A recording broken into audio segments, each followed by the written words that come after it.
Sir ନମସ୍କାର, ମୋର ନାମ ଶିବାନୀ ସାହୁ। ମୁଁ ନୂଆବଜାର ଉଚ୍ଚ ବିଦ୍ୟାଳୟର ଛାତ୍ରୀ ଅଟେ।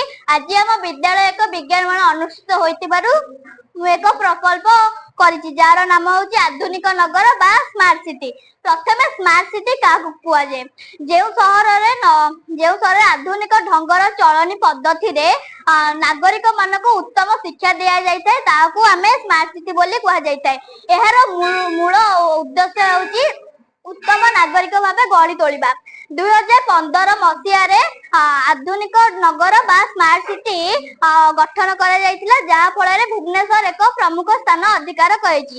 ମୁଁ ଏଇଠି ବୁଝେଇବାକୁ ଚାହୁଁଛି, ଇଏ ହଉଛି ଡାକ୍ତରଖାନା, ଯାହା ଦ୍ୱାରା ଆଧୁନିକ ଭାବରେ ବିନା ସମୟରେ ବା ଲେଜର ରଶ୍ମି ଦ୍ୱାରା ବିଭିନ୍ନ ଅପରେସନ କରାଯାଇ ପାରିଥାଏ। ଏହା ହଉଛି ଗବେଷଣା କେନ୍ଦ୍ର। ଏହି ଅଞ୍ଚଳରେ ବର୍ଷା ହେବ କି ନାହିଁ, ବୃଷ୍ଟିପାତ ହେବ କି ନାହିଁ, ତା ବିଭିନ୍ନ ତଥ୍ୟ ଆମକୁ ମିଳି ଯାଇଥାଏ। ଏଇଟା ହଉଛି ସ୍କୁଲ, ଯାହା ଭିତରେ ସ୍ମାର୍ଟ ରୁମ ବିଭିନ୍ନ ପ୍ରକାର ଥାଏ, ଯାହା ଦ୍ୱାରା ପିଲାମାନଙ୍କୁ ପାଠ ପଢିବାରେ ସୁବିଧା ହୋଇଥାଏ।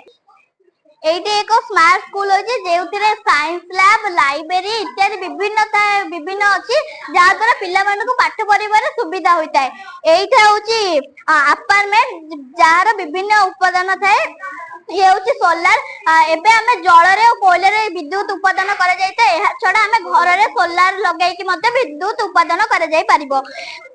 ଇଏ ହଉଛି ବିଜୁଳି ବତି, ଯାହା ଦ୍ୱାରା ଅନ୍ଧାରରେ ଓ ରାସ୍ତାରେ ଅନ୍ଧାର ହୋଇଥିବା ବେଳେ ଏହା ଆଲୋକ ପ୍ରଦାନ କରିଥାଏ। ଆଉ ଯଦି ଆଲୋକ ପ୍ରଦାନ ନ ହୋଇଥାଏ, ଲୋକମାନେ ଗାଡି ଦୁର୍ଘଟଣାରେ ମଧ୍ୟ ମୃତ୍ୟୁବରଣ କରିଥାନ୍ତି।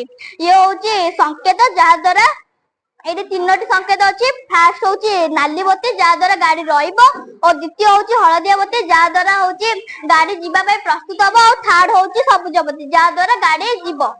ଏଇଠି ହଉଛି ବିଭିନ୍ନ ପାର୍କ ଅଛି, ଓ ଏଇଠି ପଶୁ ପକ୍ଷୀ ମାନେ ନିର୍ଭୟ ସ୍ଥାନରେ ରହିବାକୁ ଏଇଠି ଏକ ନନ୍ଦନକାନନ ମଧ୍ୟ ପାଳନ କରାଯାଇଛି।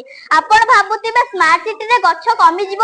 ନା, ଏଇଠି ଜମା ଗଛ କମିବନି, କାରଣ ସରକାର ବନ ମହୋତ୍ସବ ଜୁଲାଇ ମାସରେ ମଧ୍ୟ ପାଳନ କରାଯାଇଥାଏ। ତେଣୁ ସରକାରଙ୍କ ଅନୁସାରେ ରାସ୍ତା କଡରେ ମଧ୍ୟ ଗଛ ଫଛ ଲଗାଇଥାଏ। ମୁଁ ଚାହୁଁଛି ମୋ ଅଞ୍ଚଳ ମଧ୍ୟ ସ୍ମାର୍ଟ ସିଟିରେ ଏକ ପରିଣତ ହେଇଯାଉ। ଧନ୍ୟବାଦ।